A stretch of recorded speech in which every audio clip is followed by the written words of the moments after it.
Hello, football fans. Well, the season is coming. It's less than 8 weeks away, and I've already talked about the AFC East and North on here. So next up is the AFC South, which is a pretty interesting division with an interesting ending this past season. But I think these are four teams with pretty good storylines entering the 2024 season. And we will start with this team. Titans. What now for this team who is clearly starting over? Derrick Henry is gone. He's no longer there.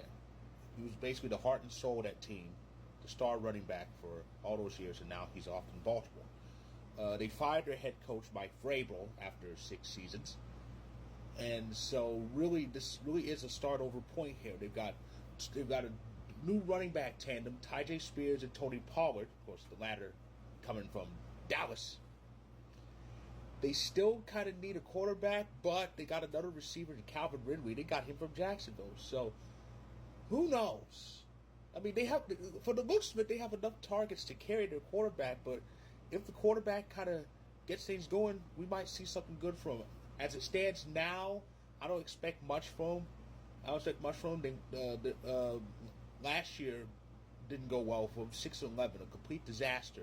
Though they did get some consolation. They got their payback over the Jaguars. But yeah, we'll see how things go for the Titans. It should really be interesting for them. Indianapolis Colts were another great story from last year. So it started out, they had Anthony Richardson, this great hotshot rookie quarterback, primed to be the division's top rookie quarterback. Then he's out for the season. Even then, with Gardner Minshew, they still managed to win games at the right time. They stayed above ground throughout the whole season. And it came down to winner take all on a Saturday evening, but they fell just short. Heartbreaking ending for the Colts, but they have nothing to be ashamed of.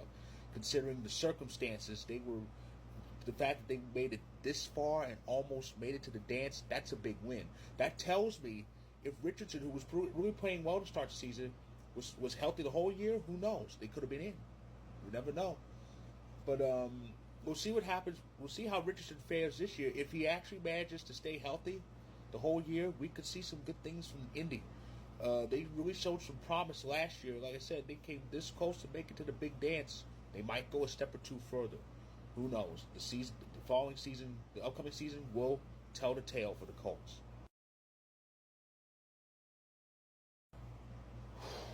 Wow. I still can't believe what happened with Jacksonville. I mean, entering this past season, entering 23, the AFC South was theirs to lose. It was all theirs to lose. They were the top team in the division. We all know how 22 ended. That great dream ending. They managed to clinch the division on that final week, and then they made it to the divisional round. That was in 22. 23, we were expected to return to the playoffs. They were 8-3 in prime position for not only the division, but possibly the number one seed in the conference, but they fell off. Now, a good bit of it had to do with Trevor Lawrence being banged up, but he still tried to make something out of it. All that resulted was winning only one game after that start. After that 8-3 start, and that was against the Panthers. So yeah, and of course they lost that final game to Tennessee. That was Tennessee's payback against them. So even so, the Jaguars still should make some noise. They locked up T. Law with a good contract. And yes, they lost Ridley, and they lost Brandon McManus because he can't keep his hands to himself. The Jaguars still should be a force in the AFC.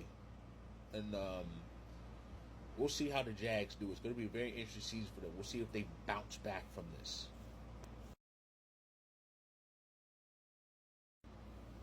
Once upon a time, the 2022 season was coming to an end.